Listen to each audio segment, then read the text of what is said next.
Continuing on with Psalm 21. O Lord, in your strength the king rejoices, and in your salvation how greatly he exalts. You have given him his heart's desire, and have not withheld the request of his lips. For you meet him with rich blessings. You set a crown of fine gold upon his head. He asked life of you, and you gave it to him. Length of days forever and ever. His glory is great through your salvation. Splendor and majesty you bestow on him, for you make him most blessed forever. You make him glad with the joy of your presence. For the king trusts in the Lord, and through the steadfast love of the Most High, he shall not be moved. The word of the Lord.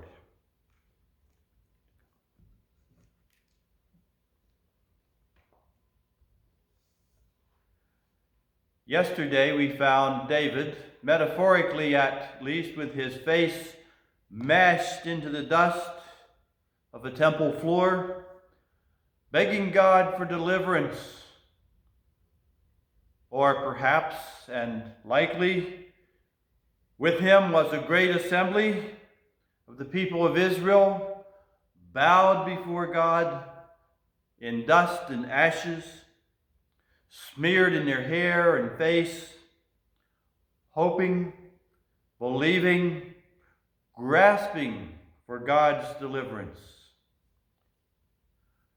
We might see ourselves as these people before God, seeking divine deliverance. And now we step forward a time and see that this day God has acted. There is no question. The enemy that once surrounded the people, that threatened the king, is decimated. Words of praise, thanksgiving, joy flood forth from these people, tumble from their lips. God gives magnanimously. God gives beyond our ability to express our joy. The battle is won. I might make a quick side trip here to say that very often this psalm is applied to Christ, who faced the great enemy of death, who conquered sin and also conquered death and rose again. And we, with him, can shout exultantly and give praise to God for our salvation, as David and his people are doing right here. God's strength has been exhibited. There is nothing that can hold God. And more importantly, God is not wound into the ancient past. He's not history that maybe happened once.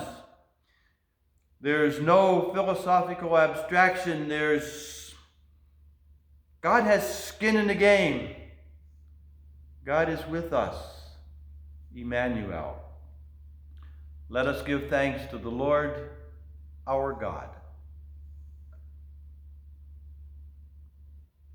And this is a proper response to Psalm 20. An answered prayer, thanksgiving. God is with us. Now, we are not much like the ancient kings. We are not ancient peoples. And we might ask, where do we meet God? So, a personal story. One day in a small parklet, maybe 100 feet across, surrounded by very large buildings, surrounded by an even greater city, and there's all the noise of people passing by, there's traffic, there's buses, there's backfires. And sitting there in this tiny parklet, in an almost odd way, I suddenly became aware that there were birds in the bushes. You could hear the song. There were insects buzzing about. There was a strange quiet behind all this noise and busyness and hurriness.